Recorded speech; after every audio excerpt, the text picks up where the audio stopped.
Hello students, we are going to start our new lecture that is concerned with the nutrition in plants. Plants अपना किस तरीके से food prepare करते हैं हम लोग इस चीज़ को आज देखेंगे। जिस तरह कि हम लोग जानते हैं कि हम लोग अपनी फूड्स की रिक्वायरमेंट के लिए अलग जगहों पे जाके मूव कर सकते हैं। अलग अलग तरीके के फूड आइटम्स हम लोग अपनी रिक्वायरमेंट अपनी इच्छा के हिसाब से ले सकते हैं। लेकिन प्लांट्स में क्या है कि they are stable at the one position, वो एक ही जगह पे फिक्स होते हैं और उनको जो है अपना फूड वहीं पर फॉर्म करना होता है, बनाना होता है। हम लोग इसीलिए प्लांट्स को क्या बोलते हैं, autotrophs. Autotrophs means auto means self and troughs means nutrition. ये अपना फूड खुद ही तैयार कर रहे होते हैं, ठीक है। They are preparing their food by their self and this process of the making the food is known as the photosynthesis. Okay, photosynthesis ये जो फूड फॉर्म करने की प्रोसेस है इसको हम लोग बोलते हैं photosynthesis. And what is photosynthesis, इसको हम लोग देखते हैं विद द हेल्प ऑफ, इसका अगर हम लोग डेफिनेशन को देखें तो with the help of the water and carbon dioxide present in the atmosphere, with the help of the sunlight, plant prepares their food in the chlorophyll. ठीक है कि अब ये देखिए क्या क्या है इसमें, हम लोग को क्या क्या रिक्वायरमेंट है। फर्स्ट है कार्बन डाइऑक्साइड, सेकेंड है वाटर, थर्ड हमारी जो रिक्वायरमेंट है वो क्या है, सोलर एनर्जी, सोलर रेडिएशन जिसको हम लोग कह सकते हैं, and fourth one is the chloroplast. Okay, so chloroplast is the cell organelle. हम लोग अभी जब प्लांट सेल का पार्ट स्ट्रक्चर देखते हैं तो वहाँ पर आप लोग क्लोरोप्लास्ट देखते हैं, और जो भी आप लीव्स देख रहे हैं जिनका कलर हम लोग, कैसा लीफ का कलर हम लोग देखते हैं, that is green, and that green colour is because of the chloroplast. Okay, so this is the place और the site where the photosynthesis takes place, and these are the other requirements for the formation of the food. Okay, so we will see how this happens.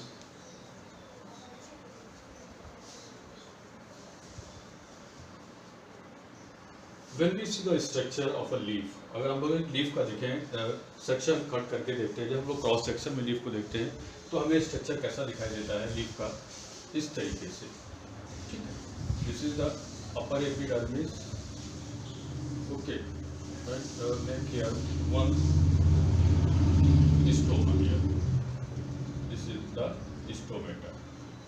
Okay, and this is the parenchyma. That is the palisade parenchyma. Cells did not have the intercellular space here. Okay, these are the in the continuation. Okay, so like this. And these are the smaller molecules. Okay, these are the chloroplasts. Okay, this is the palisade parenchyma.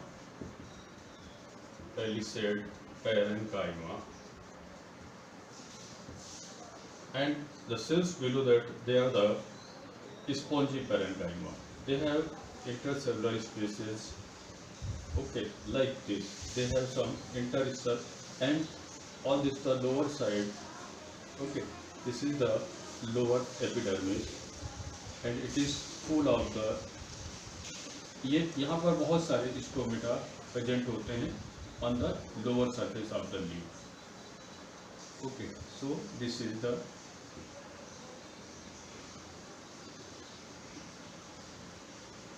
okay, this is the, and these are the parenchymatous tissue here. This is the entire the palisade spongy parenchyma.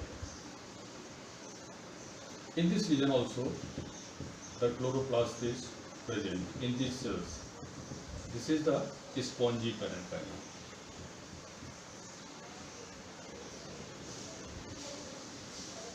Okay, so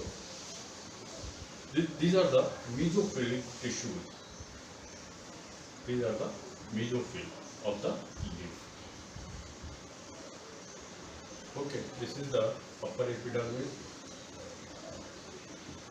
क्योंकि आप लोग leaf में दो surface देखते हैं, एक lower surface और एक अपर सरफेस। तो अपर सरफेस जो है दैट इज मोर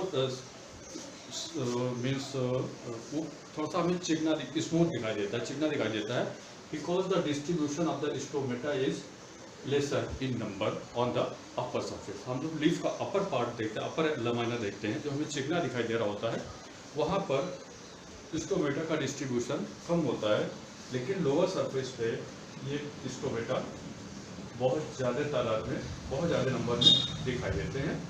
और जो कार्बन डाइऑक्साइड का एक्सचेंज होता है एटमॉस्फेयर के साथ में, जो गैसेस एक्सचेंज हो रहा होता है, that is because of this stomata. Okay, these are the smaller opening on the surface of the leaf. Okay, through these cells the gaseous exchange takes place, means carbon dioxide is taken inside and oxygen is liberated outside, and the distribution of the oxygen carbon dioxide takes place through the diffusion, and diffusion के through जो होता है oxygen और carbon dioxide का exchange होता है। और diffusion क्या है? It's just the movement of the molecules from the higher concentration to lower concentration. जहाँ पर मॉलिक्यूल्स का कंसंट्रेशन ज़्यादा होगा, जिन मॉलिक्यूल्स का कंसंट्रेशन ज़्यादा होगा, they will move towards the जहाँ पर कंसंट्रेशन उनका कम होगा। So what is diffusion? Diffusion is just the movement of the molecules from the higher concentration towards the lower concentration. So this is the structure through which the exchange of the gases takes place, and when we see the structure of the stomata in detail, it looks like this. These are the guard cells. Okay, these are the cells known as the guard cells, and they are also having large number of the chloroplasts inside them. ठीक है, इनके अंदर भी जो guard cells हैं, ये बहुत सारे क्लोरोप्लास्ट यहाँ पर हम लोगों को दिखाई देते हैं। ठीक है, और इसको ये कवर किए हुए सेल्स होते हैं, these are known as the subsidiary cells. ठीक है, इस तरीके से ये स्ट्रक्चर हमें दिखाई देता है। ये इसको हम लोग बोलते हैं guard cell, GUARD, guard cell. This is the stoma और ओपनिंग ऑफ द स्टोमा। ठीक, and these molecules are chloroplast. Okay, so in the guard cells also the process of photosynthesis takes place, but the maximum process of the photosynthesis takes place in the mesophyll of the leaf. Okay, and mesophyll tissues I have distributed into, one is the palisade parenchyma and second one is the spongy parenchyma. So इसलिए हम लोग देखते हैं कि हमें leaf का colour हरा green दिखाई देता है, because of the presence of this green pigment that is known as the chlorophyll in the leaf, and that is the site of the food formation. Okay, so now will see how the process takes place. The photosynthesis takes place in 3 steps. First one is the absorption of light और radiation. ठीक है, जो light leaf के surface पे पड़ रही है उसको एब्जॉर्ब किया जाता है. ठीक है, and after that second step is the photolysis of the water. Photolysis of water. Water molecules are, in this process, water molecules are broken down into the H and OH ions, and also the electrons are released, means energy is released. Okay, so first is the absorption of light, second is the photolysis of the water, water molecules को break down कर दिया जाता है, and third one is the carbon fixation. Okay, जो molecules carbon dioxide के हैं उनका हम लोग फिक्सेशन करते हैं in the last step, and by that fixation now we can draw our picture clearly here. So this is the equation that is showing the photosynthesis. Here the solar energy, and this is in the chlorophyll, chloroplast. Now the C6H12O6 plus 6O2. Oxygen is release as the by product. यहाँ पर oxygen को जो है यहाँ पे release किया जाता है in the form of the by product, and this is the food form by the plant that is in the form of the glucose. Okay, इस तरीके से फूड का फॉर्मेशन होता है. एक ग्लूकोज का मॉलिक्यूल बनाने के लिए हमें 6 मॉलिक्यूल्स कार्बन डाइऑक्साइड का चाहिए होता है, 6 मॉलिक्यूल्स हम वाटर का यूज करते हैं, और for the fixation of that the energy required that comes from the solar radiation. Okay, इस तरीके से एनर्जी की रिक्वायरमेंट पूरी करी जाती है इस प्रोसेस को कंप्लीट करने के लिए. Okay, and the end product is our this glucose molecule, and 6 molecules of the oxygen is release in the atmosphere, जिनका कि हम लोग यूज करते हैं during the respiration. Okay, so these are the steps through which the process of the photosynthesis takes place. Okay, now we will see कैसे sunlight required है, या photosynthesis में सनलाइट की हमें क्या रिक्वायरमेंट है. इसके लिए आप लोग चाहे तो एक्सपेरिमेंट आप अपने घर पे कर सकते हैं, किस तरीके से किस सनलाइट की रिक्वायरमेंट होती है. ठीक है, इसका एक बहुत बेस्ट सा एग्जांपल है. इसको लिए हम लोग देखते हैं कि आपको क्या करना है. एक तो आपको पॉटेड प्लांट लेना है. एक the potted plant. Potted plant means ऐसा प्लांट जो कि आपके गमले में लगा हुआ है और थोड़ी कैसा है चौड़ी पत्तियों का प्लांट्स आपको सेलेक्ट करना है फर्स्ट ऑफ ऑल. ठीक है, आफ्टर दैट इस पॉट को आपको डार्क में रख देना है. ठीक है, इस प्लांट को आपको डार्क में रख देना है, कंप्लीट डार्कनेस में, फॉर कितना, फॉर 3 to 4 days. ओके, 3-4 दिन के लिए इसको आपको धूप में रख देना है. आफ्टर दैट आपको क्या करना है, नेक्स्ट स्टेप आपको जो लेना है वो लेना है कि इस प्लांट की पत्तियों को किसी भी एक लीफ के ऊपर आपको क्या करना है, एक लीफ को कवर कर देना है. किससे, एल्यूमिनियम फॉइल, एल्यूमिनियम का जो फॉइल होता है उससे कवर कर देना है, या फिर क्या करना है, ब्लैक पेपर से सिंपली कवर कर देना है. ठीक है, suppose this is the leaf. Okay, इस तरीके से लीफ ये है मान के चलिए आपका. ठीक है, and okay this is the leaf. ठीक, आपको क्या करना है कि एल्यूमिनियम फॉइल को इसका मिडिल पार्ट में इस तरीके से फिक्स कर देनी है with the help of the paper clip. दोनों ही साइड में इसकी, ठीक है, कवर कर देंगे आप इसको ब्लैक पेपर से. ओके, और इसको बहुत टाइटली पैक करते हैं जिससे कि इस एरिया में यहाँ पर सनलाइट एब्जॉर्ब ना होने पाए. ओके, या साइड से भी लाइट का रेडिएशन नहीं पहुँचने पाए, तो इसको हम लोग पेपर क्लिप से पूरी तरीके से टाइटली बांध देते हैं. ठीक है, आफ्टर दैट क्या करना है, आपको इस प्लांट को फॉर द एक्सपोजर में सनलाइट की रख देना है. एक्सपोजर ऑफ सनलाइट कितने दिन के लिए, for 3 to 4 days again. Okay, देखिए हमने जो पहले 3-4 दिन के लिए रखा था, इसको किस लिए रखा था, क्योंकि इसके अंदर जितना भी स्टार्च का कंटेंट था वो खत्म हो जाए. ओके, उसके बाद में जब स्टार्च का कंटेंट खत्म हो गया मीन्स इसमें अब फोटोसिंथेसिस बिल्कुल नहीं हो रही थी प्लांट के अंदर, और जो जितना भी बना हुआ स्टार्च था वो इसने यूटिलाइज कर लिया था. जब हम लोग किसी प्लांट को 3-4 दिन के लिए रख देंगे डार्क में कंटिन्यूसली, तो क्या है, नेचुरल सी बात है कि वहाँ पर फोटोसिंथेसिस नहीं हो रहा होगा, और उस कंडीशन में क्या होता है, ये लीफ कैसी हो जाती है, डी स्टार्च हो जाती है. जो इसके अंदर स्टार्च था वो यूज हो जाता है, और लीफ का कलर आप देखें कैसा होगा, येलो कलर की लीफ येलो कलर में कन्वर्ट हो जाएगी. ठीक है, उसी कंडीशन में हमने क्या किया, इसके ऊपर ये फॉइल से इसको कवर कर दिया, और इसको फर्दर रख दिया हमने फॉर 3 to 4 days. इसको हमने सनलाइट में रख दिया है, क्योंकि अब ये फिर से फर्दर फूड का प्रिपरेशन करेगा, यहाँ पर फोटोसिंथेसिस फिर से स्टार्ट हो जाएगी. नाउ देखिए नेक्स्ट अगला स्टेप क्या करना है आपको.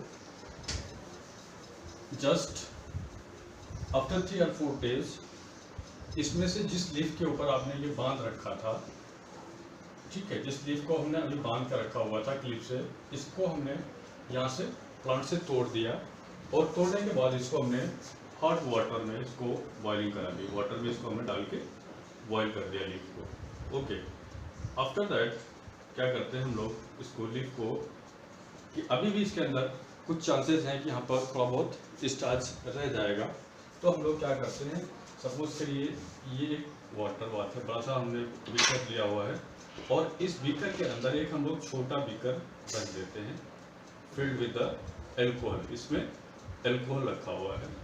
एल्कोहल को हम लोग डायरेक्टली फ्लेम में नहीं गर्म करते हैं क्योंकि वो तुरंत आग पकड़ लेता है, इसलिए इसको हम लोगों ने वाटर के अंदर इसको रख दिया है।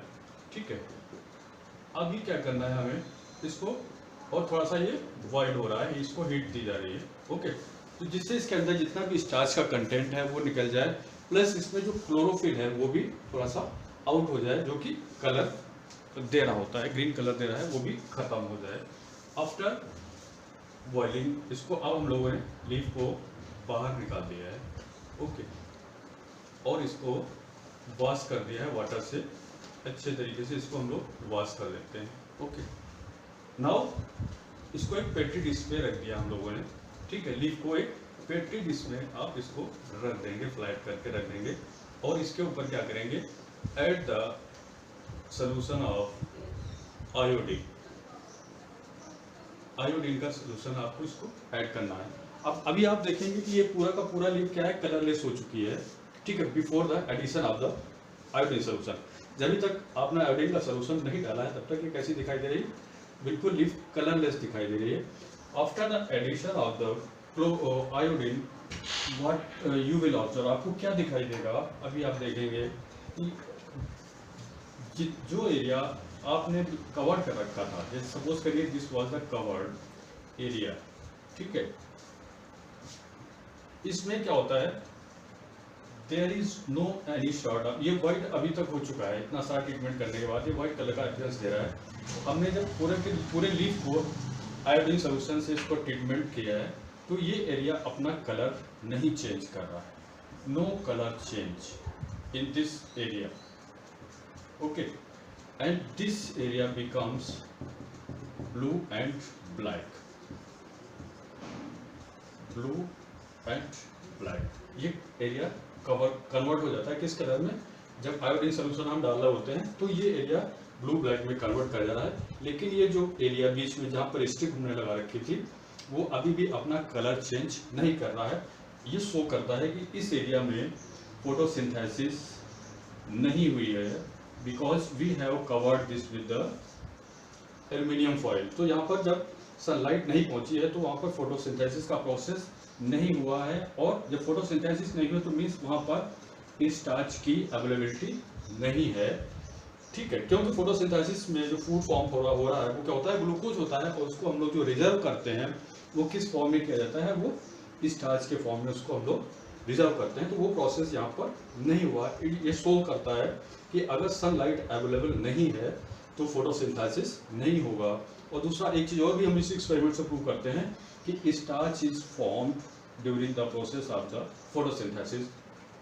Okay, this area has some amount of the starch, that's why it colours change. क्योंकि हम लोग जब आयोडीन का स्टार्च के साथ में हम रिएक्शन कराते हैं तो वो क्या करता है कि जो स्टार्च के मॉलिक्यूल्स हैं वो क्या करते हैं, उनका कलर कैसा हो जाता है, ब्लू ब्लैक में कन्वर्ट हो जाता है।